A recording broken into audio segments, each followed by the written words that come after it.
পশ্চিমবঙ্গের সরকারি হাসপাতাল ও মেডিকেল কলেজে চিকিৎসা করাতে লাগবে টাকা, তবে বঙ্গবাসীদের জন্য নয়, এই টাকা লাগবে ভিন রাজ্যের বাসিন্দাদের জন্য। উল্লেখ্য, সারা ভারতবর্ষে এতদিন যে কেউ বিনামূল্যে চিকিৎসা করাতে পারতেন, কিন্তু বাংলা এবার ব্যতিক্রমী সিদ্ধান্ত নিতে চলেছে। কেন এই আজব সিদ্ধান্ত? এই প্রসঙ্গে রাজ্য শিশু ও নারী সুরক্ষা দপ্তরের আধিকারিক অনন্যা চক্রবর্তীর দাবি, রাজ্যে আর্থিক অনটন চলছে, তাই ভিন রাজ্যের বাসিন্দাদের আর বিনামূল্যে চিকিৎসা পরিষেবা দিতে পারবে না রাজ্য। পশ্চিমবঙ্গের সমস্ত সরকারি হাসপাতাল ও মেডিকেল কলেজে ভিন রাজ্যের বাসিন্দাদের টাকা দিয়ে চিকিৎসা করাতে হবে। এদিকে রাজ্য সরকার এ বিষয়ে কোনো বিজ্ঞপ্তি জারি করেনি। অনন্যা চক্রবর্তী দাবি করেন, শীঘ্রই রাজ্য স্বাস্থ্য দপ্তর নির্দেশিকা জারি করবে। তিনি প্রশ্ন তোলেন, বিহার উড়িষ্যা থেকে আসা মানুষদের চিকিৎসার দায়িত্ব কেন নেবে পশ্চিমবঙ্গ সরকার? তাদের যদি চিকিৎসা করাতেই হয় তাহলে তারা প্রাইভেট হাসপাতালে করাক, তাদের চিকিৎসার খরচ আমরা বহন করব না। তিনি আরও বলেন, সরকারি হাসপাতালেও এবার পরিষেবার জন্য নির্দিষ্ট পরিমাণে টাকার অঙ্ক নির্ধারিত হবে। ওই টাকা দিয়েই তাদের রাজ্যের হাসপাতালে চিকিৎসা করাতে হবে, অন্যথায় চিকিৎসা পরিষেবা মিলবে না। শুক্রবার মালদা জেলায় চিকিৎসা পরিষেবা খোঁজ নিতে এসেছিলেন রাজ্য শিশু ও সুরক্ষা দপ্তরের আধিকারিক অনন্যা চক্রবর্তী। তিনি শুক্রবার দুপুরে মালদা মেডিকেল কলেজ ও হাসপাতালে একাধিক ওয়ার্ড পরিদর্শন করেন, তারপর সাংবাদিকদের মুখোমুখি হন। সেখানেই আজব এই দাবি করে বসেন। বিরোধীরা অনেক দিন ধরেই দাবি করে আসছিল, রাজ্যের আর্থিক অবস্থা শোচনীয়। বর্তমান তৃণমূল সরকারের আমলে রাজ্য দেউলিয়া হয়ে গিয়েছে। এবার সত্যি সত্যি দেখা যাচ্ছে রাজ্য আয় বাড়াতে বিভিন্ন উদ্যোগ নিচ্ছে। মোটর ভেহিকেলস আইনের মাধ্যমে বিভিন্ন পেনাল্টি কয়েক গুণ বাড়ানো হয়েছে, এর ফলে প্রচুর আয় হচ্ছে।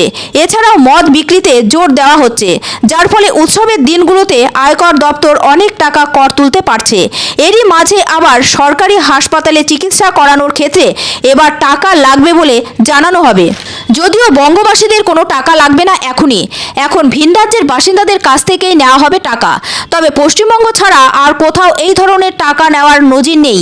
ফলে আগামী দিনে এ নিয়ে যে তীব্র বিতর্কের সৃষ্টি হবে তা বলাই বাহুল্য। অনেকেই মনে করছেন, পশ্চিমবঙ্গ সরকার যদি হাসপাতালগুলো থেকে টাকা তুলতে শুরু করে তাহলে অন্য রাজ্যগুলোও এই পথে হাঁটলে সমূহ বিপদ। কারণ বহু বাঙালি চিকিৎসার জন্য ভুবনেশ্বর, ভেলোর, চেন্নাই সহ অনেক জায়গায় যায়, সেখানে তারা বিনামূল্যে চিকিৎসা করাতে পারেন। কিন্তু যদি তারাও বাংলার দেখানো পথে হাঁটেন তাহলে বাঙালিদের পয়সা দিয়ে চিকিৎসা করাতে হবে, তখন আখেরে ক্ষতি হবে বাংলার মানুষদেরই। মাননীয় মুখ্যমন্ত্রী একটা নির্দেশ দিয়েছেন যে অন্যান্য রাজ্য থেকে যারা আসছে তাদের চিকিৎসা করা হবে না তা নয়, কিন্তু তাদের পয়সা দিয়ে চিকিৎসা করাতে হবে, সরকারি হাসপাতালেই করা। কিন্তু বিনামূল্যে চিকিৎসা যেটা আমাদের রাজ্য দেয় সেটা শুধু এই রাজ্যের বাসিন্দাদের জন্য।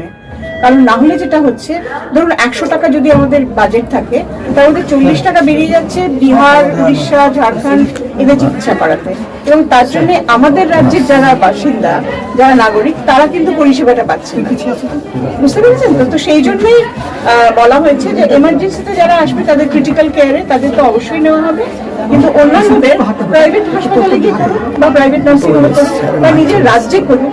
আমরা তো অনেক কিছু শুনি যে অন্য রাজ্যে এত উন্নত, নিজের রাজ্যে গিয়ে করুক, আমাদের রাজ্যে কেন?